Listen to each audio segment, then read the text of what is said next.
तो मेरे प्यारे बचकुंडों, आज हम लोग पढ़ेंगे future perfect tense. Future perfect tense, future perfect tense. इसके पहले के टेंस सभी आप पढ़ लिए होंगे। प्रणाम, नमस्कार, आशीर्वाद। उम्मीद करता हूँ कि आप पहले के सभी टेंस पढ़ लिए होंगे।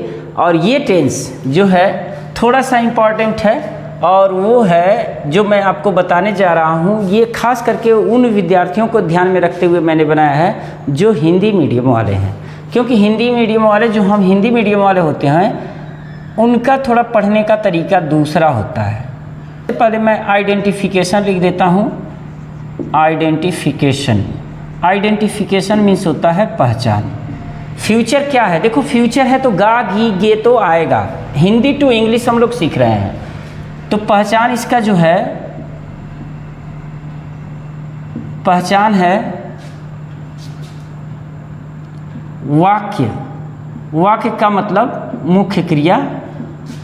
मुख्य क्रिया, यहाँ वाक्य का मतलब मुख्य क्रिया नहीं है, मतलब ये है वाक्य के अंत में। वाक्य के अंत में का मतलब मुख्य क्रिया के अंत में। अंत में चुका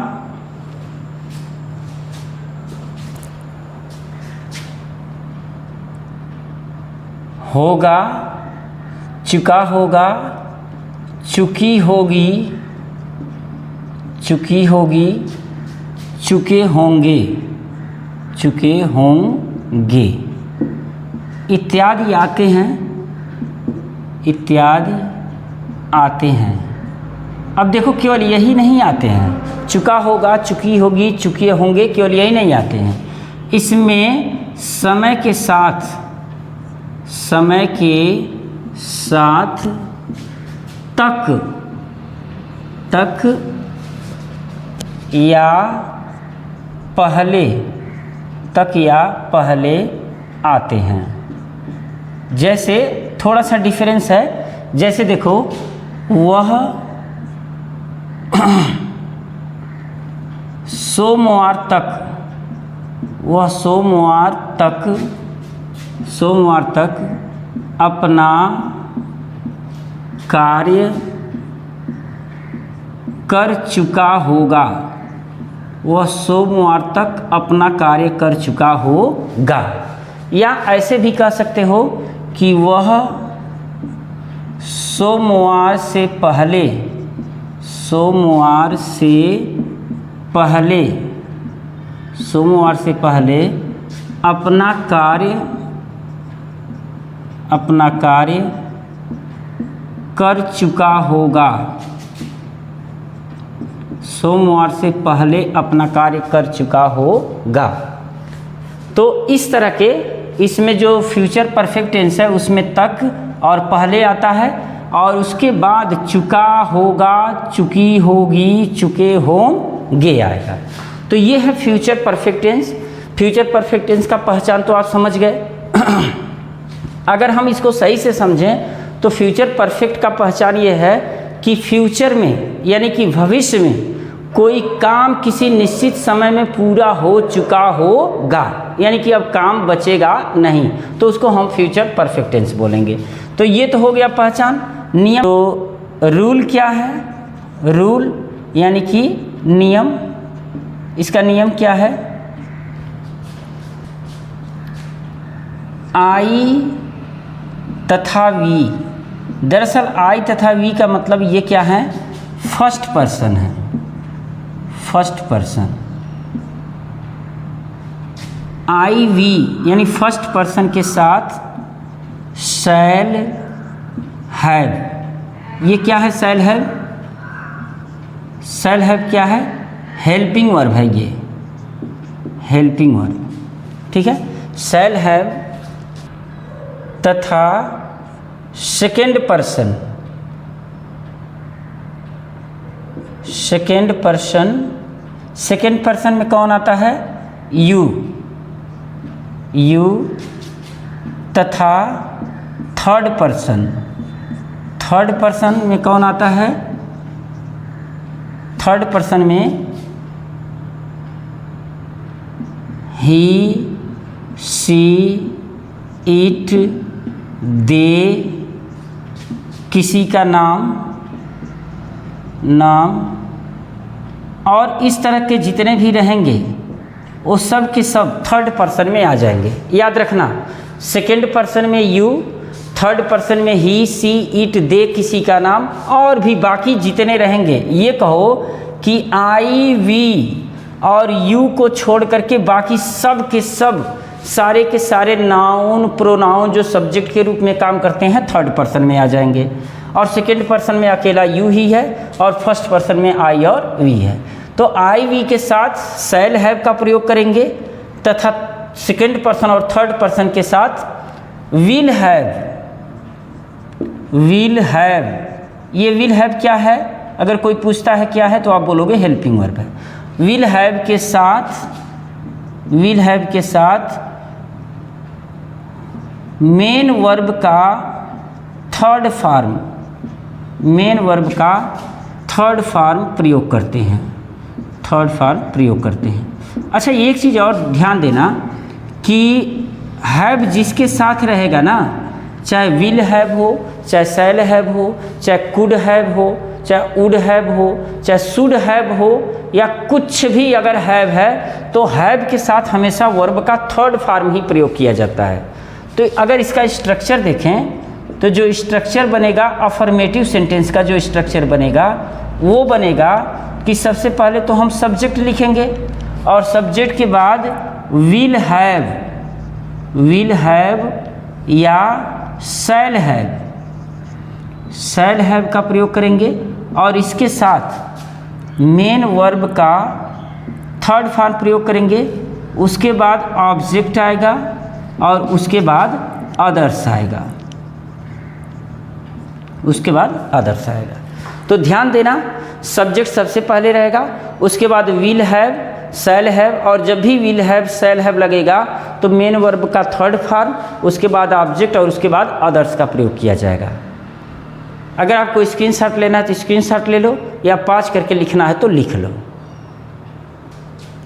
दूसरा जो सबसे इम्पॉर्टेंट नियम आता है फ्यूचर परफेक्ट टेंस में, तो इस टेंस में जो अनुमान है, अनुमान या संभावना व्यक्त करने के लिए,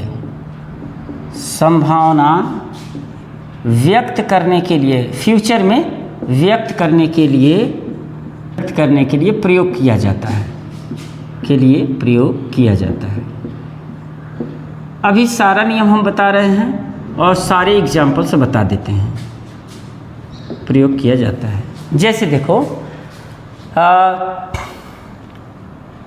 तुमने महात्मा गांधी का नाम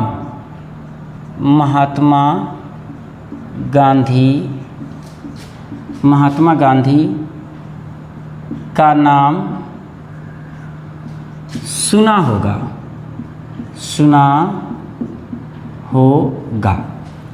ठीक है, तो तुमने महात्मा गांधी का नाम सुना होगा। गा गी गे है तो फ्यूचर है और सुनना वर्ब है तो टेंस है, तो फ्यूचर टेंस तो है। अब चूंकि संभावना है और ये भी ऐसी संभावना है कि हो सकता है कि तुमने सुना होगा, तो इसका जो ट्रांसलेशन हम करेंगे फ्यूचर परफेक्ट में करेंगे। और फ्यूचर परफेक्ट में यानी कि यू, और यू के साथ क्या लगेगा? विल लगेगा। You will have. अब जब आपने हैव लगा दिया ना, तो हैव के साथ वर्ब का थर्ड फॉर्म यानी कि heard. You will have heard. अब महात्मा गांधी का नाम यानी कि नाम का महात्मा गांधी, तो हो जाएगा द नेम ऑफ एम के गांधी। अगर एक सेंटेंस लिखें कि वह रामचरितमानस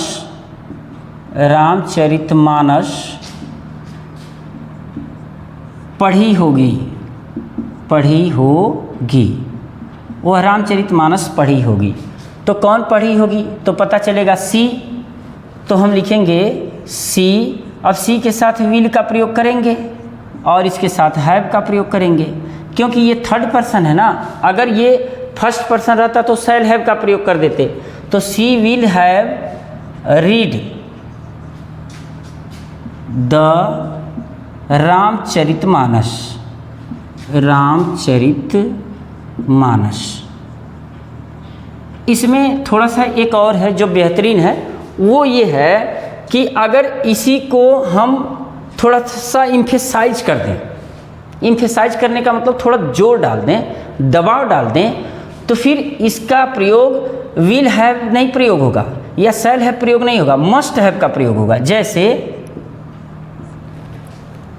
वह रामचरितमानस, रामचरितमानस, वह रामचरितमानस अवश्य पढ़ी होगी, अवश्य पढ़ी होगी, वह रामचरितमानस अवश्य पढ़ी होगी। अब कौन पढ़ी होगी, तो आप कहोगे वह, तो इसका मतलब सी।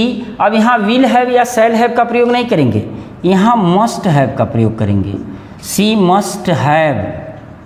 और हैव है तो वर्ब का थर्ड फॉर्म यानी कि रेड, स्पेलिंग वही रहेगा, रीड का ही रहेगा। देखो जो रीड का फॉर्म चलता है ना, वो रीड रेड रेड, लेकिन अब नहीं, अब रीड रीड रीड ही पढ़ना है। बीच बीच में ट्रेंड होते रहते हैं, ट्रेंडिंग में चलता रहता है। तो she must have read the Ramcharitmanas, Ramcharitmanas, Ramcharitmanas. ठीक है, तो ये तो हमने जो स्पेशल था इसमें कभी कभी आ जाता है, तो इसको हम लोगों ने देख लिया। लेकिन जो इसका नियम है, जो इंट्रोगेटिव सेंटेंस है, निगेटिव सेंटेंस है, इंट्रोगेटिव निगेटिव सेंटेंस है, उसको देखना हमको बाकी है। तो ये स्पेशल था इसमें। बाकी तो जो फ्यूचर परफेक्ट कंटिन्यूअस का, सॉरी फ्यूचर परफेक्ट का जो भी नियम होता है, वो सारे नियम हम लोग इसमें देख लेते हैं हिंदी टू इंग्लिश में। जब आप यहाँ पढ़ रहे होते हो ना, खास करके मेरे चैनल पर पढ़ रहे होते हो, तो आपको बिल्कुल क्लास जैसा एक्सपीरियंस लगेगा, क्योंकि मैं बिल्कुल लिखता हूँ और लिख करके जो भी एक एक वर्ड्स है, एक एक वर्ड है, एक एक सेंटेंस है, सारी चीज़ों को मैं समझाता हूँ बिल्कुल क्लास के टीचर की तरह।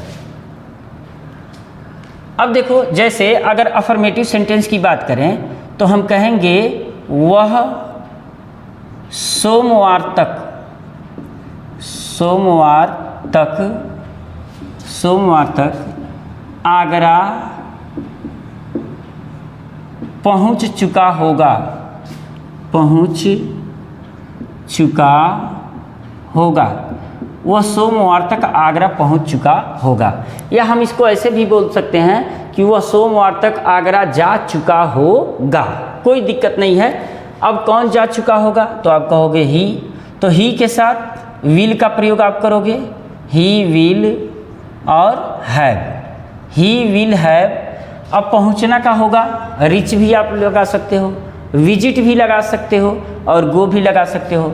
लेकिन जो भी आप लिखोगे उसका आप वर्ब का थर्ड फॉर्म लिखोगे, यानी कि ही विल हैव गॉन। अब कहाँ, टू आगरा, टू आगरा। अब देखो तक है ना, सॉरी ये तक जो है किसके साथ है, सोमवार तक। अब इसमें यही खास है कि तक का अंग्रेजी जो लगेगा वो लगेगा बाई, और बाई सोमवार का मतलब मंडे, बाई मंडे यानी कि सोमवार तक। तो याद रखना, जैसे अगर मैं कह दूं कि मैं 2 बजे तक, 2 बजे तक अपना कार्य, अपना कार्य कर चुका होऊंगा, मैं 2 बजे तक अपना कार्य कर चुका होऊंगा। यानी कि मैं का मतलब आई, और आई के साथ आप लगाओगे शैल हैव, शैल हैव। और करना का मतलब होता है डू, और हम कर देंगे डन। ठीक है, अब यहाँ डन की जगह आप फिनिश भी लगा सकते हो, यानी कि समाप्त कर चुका होऊंगा। तो आई शैल हैव डन। अब अपना कार्य यानी कि माई वर्क, माई वर्क। और कब तक, 2 बजे तक, तो हम लिखेंगे बाई o'clock, 2 o'clock यानी कि 2 बजे तक मैं अपना कार्य कर चुका हूँगा। इसमें खास बात यह है कि तक का अंग्रेजी क्या लगता है, बाई लगता है। ये बड़ा खास है कि इसमें बाई लगता है, लेकिन और सेंटेंस में बाई नहीं लगता है, और टेंस में बाई नहीं लगता है समय के लिए। अब अगर इसी को बोला जाए कि जैसे राधिका मंगलवार से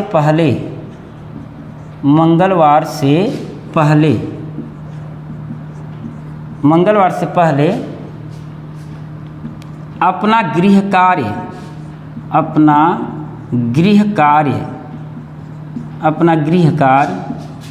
कर चुकी होगी। अब देखो इसमें पहले दिया है ना, पहले, तो पहले और तक आएगा तो फ्यूचर परफेक्ट टेंस रहेगा। अब कौन अपना गृह कार्य कर चुकी होगी, तो आप कहोगे राधिका, तो राधिका हमको मिल गया सब्जेक्ट, तो सबसे पहले लिख देंगे राधिका। अब राधिका के बाद किसका नंबर है, वो है हेल्पिंग वर्ब का, और चूंकि राधिका थर्ड पर्सन है इसलिए लगेगा विल हैव।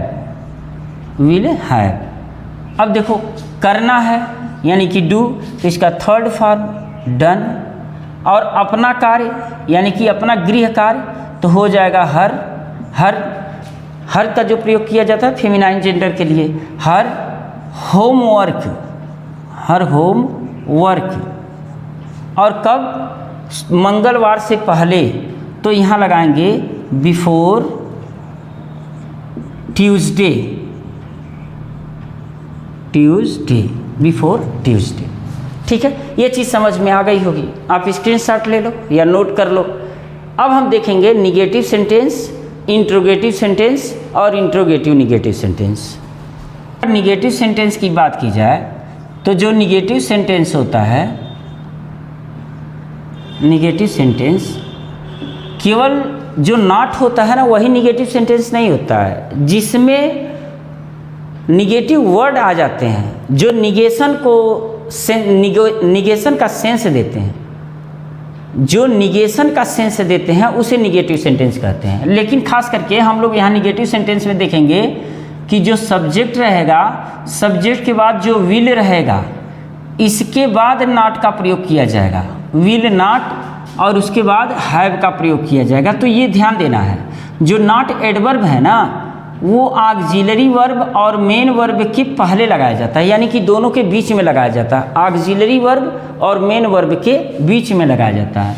अगर मान लो यहाँ शैल लिखना है तो शैल प्लस नॉट प्लस हैव का प्रयोग करेंगे, यानी कि चाहे विल लगाओ तो उसके बाद नॉट लगेगा या शैल लगाओ तो उसके बाद नॉट लगेगा। अगर मान लो हेल्पिंग वर्ब की संख्या अधिक है, जैसे विल हैव बीन है, तो भी विल या शैल के बाद ही नॉट का प्रयोग किया जाएगा, और उसके बाद मेन वर्ब का थर्ड फॉर्म प्रयोग करेंगे, उसके बाद ऑब्जेक्ट, और ऑब्जेक्ट के बाद फिर आपको अदर्स का प्रयोग करना है। तो अगर एक एग्जाम्पल लिखा जाए, जैसे वे सब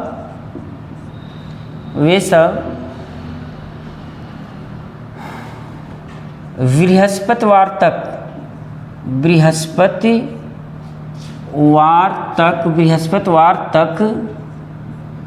घर नहीं आ चुके होंगे,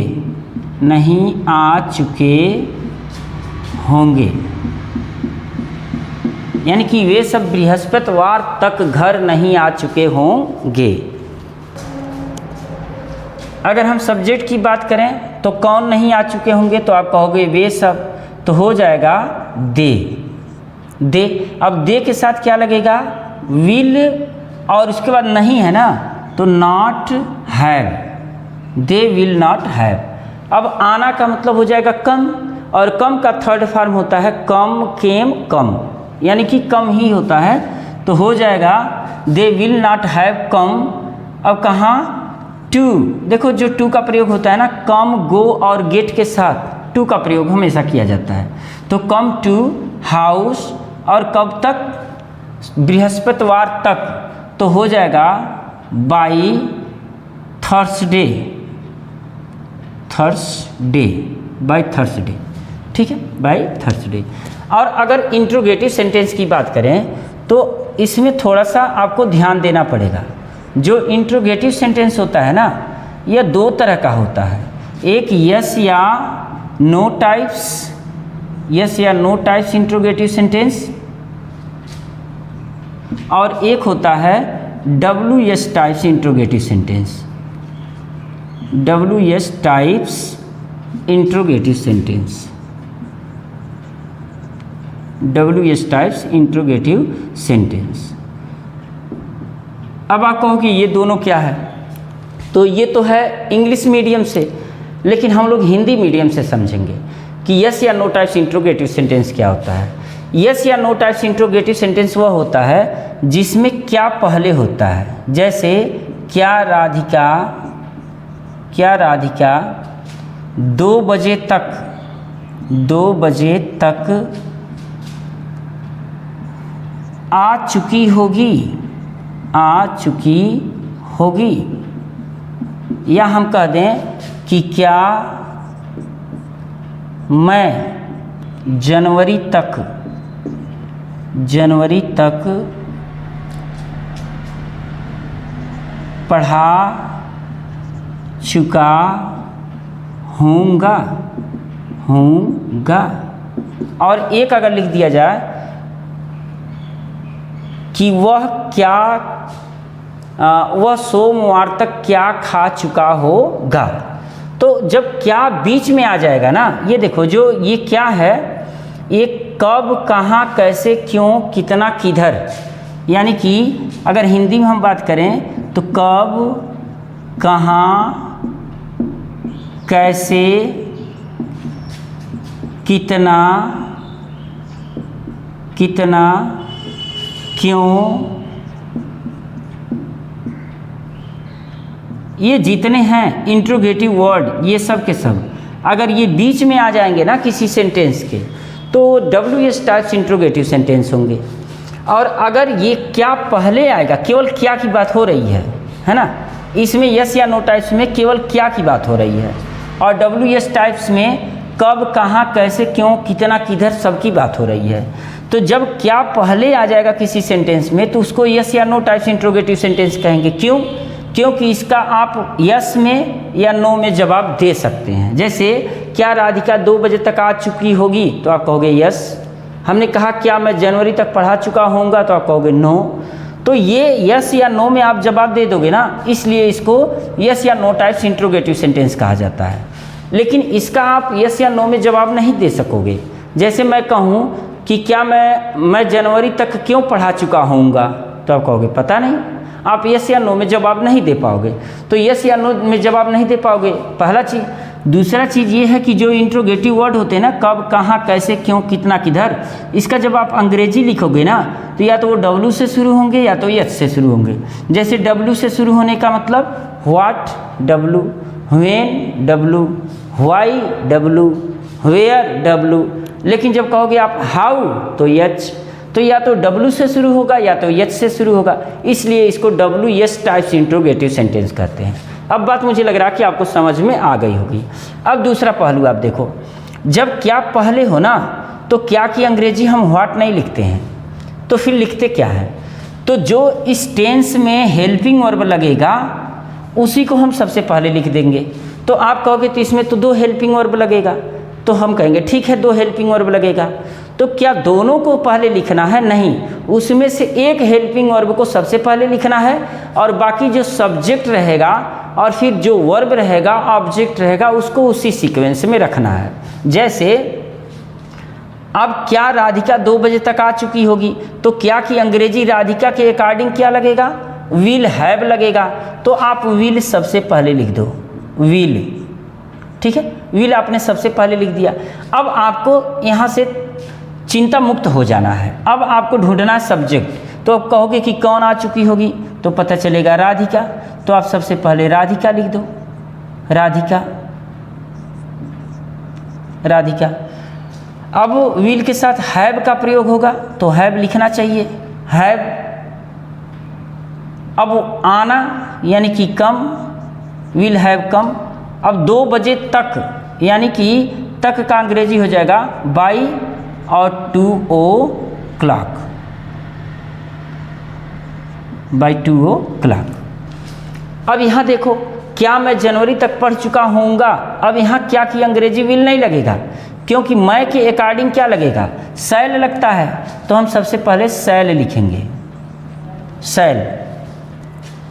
अब शैल के बाद मैं जनवरी तक पढ़ा चुका होऊंगा, यानी कि आई, शैल आई हैव। अब पढ़ाना का अंग्रेजी होता है टीच, तो इसका थर्ड फॉर्म हो जाएगा टॉट, टॉट। अब जनवरी तक तो हम लिख देंगे बाई जनवरी, बाई जनवरी, ठीक है, क्वेश्चन मार्क। और यहाँ देखो, यहाँ भी क्वेश्चन मार्क लगेगा। ये चीज़ समझ में आ रही है? आप कहोगे स्ट्रक्चर तो आप भूल गए, तो स्ट्रक्चर मैं भूला तो हूँ, ठीक है, लेकिन आप खुद स्ट्रक्चर बना सकते हो। सबसे पहले लिख देना हेल्पिंग वर्ब, उसके बाद हेल्पिंग वर्ब का मतलब विल या शैल लिख देना, जैसे यहाँ पर मैंने लिखा है, तो विल या शैल सबसे पहले लिख देना, उसके बाद फिर सब्जेक्ट लिख देना, उसके बाद फिर हैव, उसके बाद मेन वर्ब का थर्ड फॉर्म ऑब्जेक्ट और अदर्स। आप खुद टीचर बनना सीखो कि कैसे टीचर्स लिखते हैं, उसी तरह से मैं भी जान जाऊँ। अब थोड़ा सा हम लोग देख लेते हैं WH टाइप्स इंट्रोगेटिव सेंटेंस। देखो, जब आप क्या पहले लगाते हो तो यस या नो टाइप्स इंट्रोगेटिव सेंटेंस हो जाता है, लेकिन उसी क्या को अगर बीच में कर दोगे तो WH टाइप्स इंट्रोगेटिव सेंटेंस हो जाएगा। जैसे वे सब अगले दिन तक क्या खा चुके होंगे, क्या खा चुके होंगे। वे सब अगले दिन तक क्या खा चुके होंगे। अब देखो, आप कहोगे कि यहाँ तो क्या बीच में आ गया, तो यही तो बात है, जब इंट्रोगेटिव वर्ड यानी कि क्या बीच में रहेगा तो वो WH टाइप्स इंट्रोगेटिव सेंटेंस बनेगा। आप कहोगे WH टाइप्स इंट्रोगेटिव सेंटेंस का मतलब क्या हुआ? मतलब ये हुआ कि जब WH टाइप्स इंट्रोगेटिव सेंटेंस रहेगा तो हम इसको सबसे पहले लिखेंगे, यानी कि लिखेंगे व्हाट।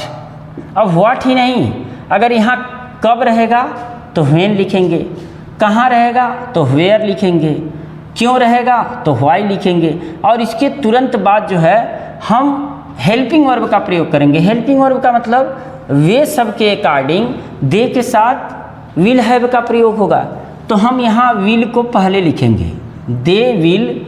अब यहाँ सब्जेक्ट लिखेंगे, सॉरी व्हाट विल, उसके बाद हम सब्जेक्ट लिखेंगे दे, यानी कि वे सब दे, और जो हैव बचा है हैव यहाँ लिखेंगे, तो दे विल हैव। अब खा चुके होंगे यानी कि ईटन। अब अगले दिन तक तो हम तक का अंग्रेजी यहाँ लिखेंगे बाई नेक्स्ट डे। आप कहोगे कि आपने तो फिर स्ट्रक्चर लिखा ही नहीं, तो लिख देते हैं स्ट्रक्चर और क्या, interrogative sentence. Sorry, interrogative sentence में WH टाइप्स में पहले हम इंट्रोगेटिव वर्ड लिखेंगे, उसके बाद विल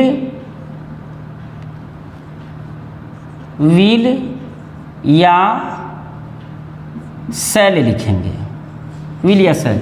उसके बाद फिर हम यहाँ सब्जेक्ट लिखेंगे, और सब्जेक्ट के बाद हैव लिखेंगे, और हैव के साथ मेन वर्ब का थर्ड फॉर्म लिखेंगे, उसके बाद ऑब्जेक्ट, और उसके बाद अदर्स का प्रयोग करेंगे, ठीक है। और यहाँ क्वेश्चन मार्क लगाना नहीं भूलेंगे, क्वेश्चन मार्क रहेगा। तो अब इस तरह का कोई भी सेंटेंस हो आप कर सकते हो। जैसे मान के चलो वे सब अगले दिन तक क्या खा चुके होंगे, अगर इसी को मैं कह दूं कि वे सब फरवरी तक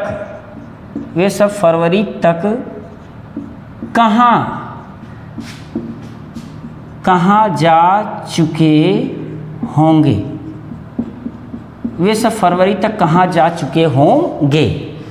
तो आप कहोगे कि यहाँ इंट्रोगेटिव वर्ड कहाँ बीच में है, तो हम कहेंगे ठीक है, तो आप सबसे पहले वेयर का प्रयोग करो, और वेयर का आपने जब प्रयोग कर दिया ना, तो आपको या तो विल का या तो शैल का प्रयोग करना पड़ेगा। तो वे सब के अकॉर्डिंग क्या लगाओगे आप, विल लगाओगे, तो विल लगा दिए, विल। और सब्जेक्ट क्या है यहाँ, कौन, यानी कि दे, कौन जा चुके होंगे, तो आप कहोगे वे सब जा चुके होंगे, सब्जेक्ट तो यही है। अब विल तो आपने लगा दिया, हैव तो छूटा हुआ है ना, तो फिर आप हैव यहाँ लगाओगे, यानी कि वेयर विल दे हैव। अब जाना का हो जाएगा गॉन, और फरवरी तक है ना, तो हो जाएगा बाई फरवरी।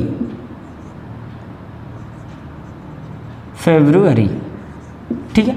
अगर यही निगेटिव सेंटेंस रहेगा, निगेटिव और इंट्रोगेटिव, यानी कि इंट्रोगेटिव निगेटिव सेंटेंस, जैसे अगले वर्ष तक, अगले वर्ष तक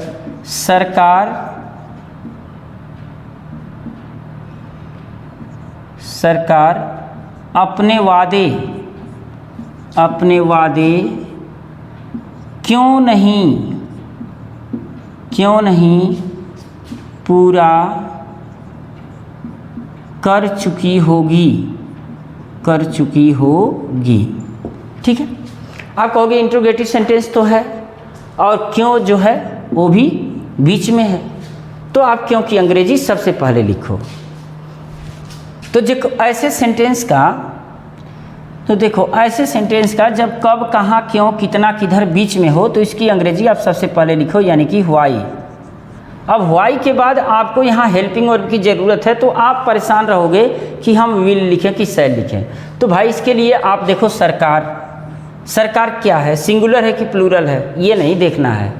फर्स्ट पर्सन है कि सेकंड पर्सन है कि थर्ड पर्सन है। तो आप कहोगे फर्स्ट पर्सन में केवल और केवल आई भी आते हैं, सेकेंड पर्सन में यू आता है, तो सरकार किस में रखा जाए, थर्ड पर्सन में। तो जब थर्ड पर्सन में आप रखोगे तो विल का प्रयोग होगा, वाई विल। अब सरकार ही सब्जेक्ट है, कैसे सरकार सब्जेक्ट है, कौन पूरा कर चुकी होगी, तो आप कहोगे सरकार, तो हो जाएगा द